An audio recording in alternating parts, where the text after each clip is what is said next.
दुर्योधन बेहेरा है दुर्योधन बेहेरा परमेश्वर पुओ ता भौणी है सुनीता बेहेरा ता आउ गोटे भौणी है जयंती बेहेरा से भाई भौणी 3 जण मिसिकी ही आमको एमती करथिले।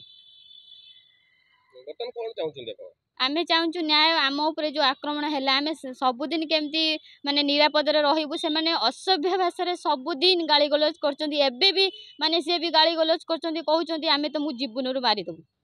यही टाइप आक्रमण सी करी भी यही टाइप आहरी कहते असभ्य भाषा गाली गलौज सदा बेले ही कर। गायत्री बेहेरा आमर बड़ पंचायत ओराली ग्राम किसी गोटे जगह आमर जो प्रोब्लेम थिला अमीन डाकिकी से मापचुप करी बाड़ बस जाइथिला किंतु सी पुणी विरोध करी सेटा को लेकिन माने मरापिटा आरंभ करदे कि मो स्वामी की मारिया चाहूले मो स्वामी जाकि पहुँचबार से 3 जण माने मारात्मक आक्रमण करी भी खंडिया करथिले मो सासू जाकि पहुँचले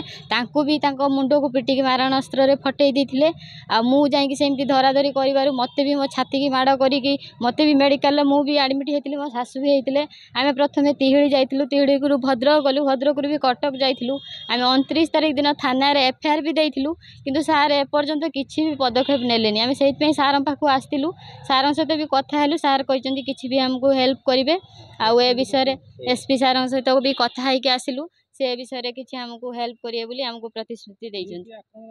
तरफ कौन से नहीं कि काउंटर केस कौन देइछन आम से कथा जानिनु सी किंतु अलगा दल सहित ये है कि जाकि